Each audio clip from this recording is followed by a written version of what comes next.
Hey friend, welcome back to the show. Before I get too far into today's episode and forget, I wanted to ask you, have you signed up for my free workshop, The Time Management Makeover for Frontline Leaders? It is coming to you live this Thursday, June 6th at 5 p.m. Central Time. And there will be a giveaway for a $50 Amazon gift card drawing for people who join live, and some special bonuses that are only available to workshop participants.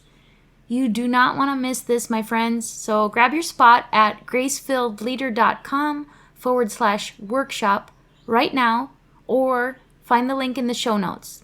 I'm going to be teaching you 4 simple steps to create more time with less guilt. Now, on to today's topic. It was actually a topic inspired by a recent interview I did. In that interview, I shared a bit of my personal story and my leadership journey thus far. And I shared the transformation that inspired me to do this work of podcasting and Christian life coaching on top of my role as a leader.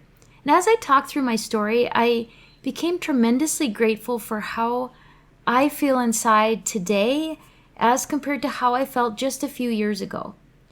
The most appropriate word that came to mind was free.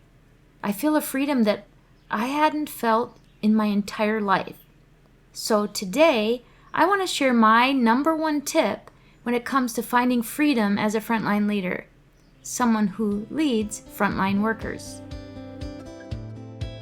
Welcome to the Grace-Filled Leader Podcast. Do you want better work-life balance? Do you get stuck in patterns of perfectionism and people-pleasing? Have you always been an overachiever but never really felt good enough, no matter how much outwork success you achieve? Do you want more time for the things that matter most? Well, you are in the right place.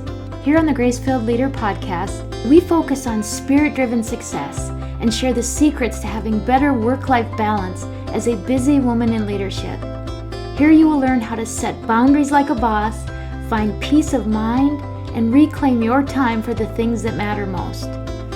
Hi, I'm Tanya, a wife, mom, leader, and certified Christian life coach. For most of my life, I tried to find worthiness through achievement. I spent decades people-pleasing and pouring myself into my work. I was looking for my value through the approval of others. This led me to feel burned out, empty, and exhausted. I had no time or energy for myself or my family. I realized that I was wasting time and energy looking for validation in all the wrong places. But my life changed when I finally surrendered and God showed me a different way. It is my mission to help you start living the abundant life God has for you. If you're ready to become fueled by grace and find freedom from people-pleasing, if you're ready to multiply your time and impact as a Christian woman in leadership, this podcast is for you. Roll up your sleeves, sister friends. It's time to get after it. While I have had many ups and downs as a leader of people, I would say that one of my darkest times was just a few years ago. As I've shared many times on the show, I've worked in healthcare for almost 3 decades, nearly 2 of which have been in leadership roles, though still fairly closely connected to the front line. Most of my leadership experience thus far has been in managing a team of frontline staff members, and it's only been in recent years that I advanced to leading frontline leaders. We still very much lead as a team, so I'm close to the front line. Both as a frontline leader and as a director, the thing that in many ways is a gifting has also brought me the most angst as a leader. I care about people. I care about how people are feeling, thinking, and behaving. For too long, I cared far too deeply about what people were thinking and feeling, specifically about me. And if I didn't know with certainty, I tended to create scenarios in my head that may or may not have been anything close to the truth. If anything, I tend toward worrying that they are unhappy or displeased. I often let the negative few occupy most of my mind, almost creating a false reality that the minority represents the majority. I now recognize that way of thinking as a very unhealthy form of pride. I want to be liked and approved of as a leader, but I also want to be effective and responsible for the resources that I'm entrusted with. Sometimes the latter conflicts with the former, at least at a superficial level. What might be the best thing for my whole team and the people that we serve can simultaneously be something that certain team members will be upset about. And usually that upset comes because it means change or some level of discomfort. Well, let's just say that the last 4 years have brought about more discomfort than the previous 20, it seems. And that reality has been evident in today's work culture. It's always been challenging, but leadership today seems especially challenging. We have to think so much more about what we say and what we do. I think that's true not only in the workplace, but in society at large. It's like we're walking on eggshells constantly. The culmination of years of over-functioning, leading through the pandemic, and the shift that we now see in the workplace had made me come to a really dark place a few years ago. I was ready to hang up my career entirely. Have you ever been there, my friend? Do you find yourself feeling anxious as you walk through the door, dreading whatever issues await you for the day? Believe me, I feel you at the deepest level of my being. But wait, I told you that today is about finding freedom, about having hope that it can be different. Yes, that has certainly been true for me. I have found a peace and a freedom I didn't think possible, and it isn't because it is suddenly easier to be a leader or because fewer challenges exist. It is entirely because of intentional work that I've done that would help me to care less, so to speak, so that I could care better. Wait, what? Care less? Aren't we supposed to be caring, empathetic, compassionate leaders? Yes, of course we are. That is the true nature of servant leadership. But that does not mean that we have to care so much about what people think of us that we are crippled by the weight of that burden. To put it plainly, I was being buried in the weight of caring too much about what people might be thinking, saying, or feeling. But it wasn't entirely from a place of true empathy or compassion. I now know it was primarily rooted in my own need to find value through my achievements, through my reputation, and through the approval of others. The irony is that the more I cared about that, the less able I was to truly care for my people. Paranoia, frustration, resentment, and anxiety were causing almost incapacitating levels of fear and anxiety. I wanted to avoid people completely. I didn't want to serve them. I was tapped out. When I was in it for a time, I thought I was the victim of a bunch of external circumstances, that I was powerless to change anything, and I couldn't see a way forward.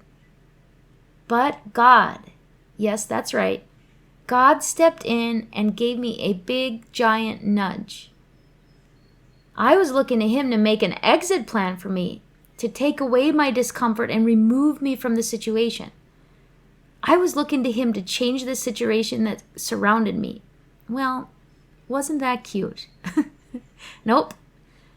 He had a different plan in mind. Tanya, you should know by now that the only way to get through something is to go through it. But the key is that I don't have to do it alone. When I had become exhausted from my own efforts to control or change the situation, and I finally surrendered my burdens to Him, God showed me that it wasn't yet time for me to leave the place I was, but that I certainly could experience it differently. And the difference would not come from other people or circumstances. The difference would come from the inside out. He showed me that I was making the approval of others a great big idol in my life, and in my leadership. He showed me that I had not been clinging to the only identity that matters, my identity in being His. He showed me that I could not truly care about my people if I was caring too much about what they thought of me. I needed to care and to serve for the sake of service, not for recognition or approval. I needed to care less in order to care better. I'm telling you, He needed to do a mighty work in me so that I was filled from the inside out. Once I was filled with His love, His joy, His grace, and His peace, I no longer needed to be filled by achievement and approval. It was only then that I could be truly loving and grace-giving to those around me. All of these years, I thought I was a good person and a loving person because of how much I cared about people. Now, I truly have always cared for others very deeply, and I do think that I am a good person and a loving person. But as I look back, it wasn't necessarily without conditions. I expected a return on the investment I made in them. I took things far too personally for far too long. While this coping mechanism may always try to take over my thought life, I can say that I am in a much better place, and I believe I am free to care for my people in a far more authentic way. I'm able to care better because I care less about winning their approval. That's not to say I don't seek to serve them well, not at all. Instead, I truly want to serve them and care for them through my leadership. Sometimes that means making difficult decisions or communicating difficult information. Sometimes it means implementing change that may cause some discomfort. But I know that I am more able to care for them through responsible leadership when I am less hindered by caring what they think of me. I am more free to be me because I am filled by the Spirit, and I am confident that He will guide me on the right path. If I look to Him for direction, I can be confident that I am leading with integrity. He is my guidepost, my true north. I am never alone, even when the road gets lonely. His will and His opinion of me supersedes all others. My advice to you is to fill yourself first with the knowledge of who you are in Christ. Be filled by His Spirit. Seek His will in all things. Only then can you walk with integrity that allows you to care less about the opinion of others and truly care for them better. That's my story and my number one tip to finding freedom as a frontline leader.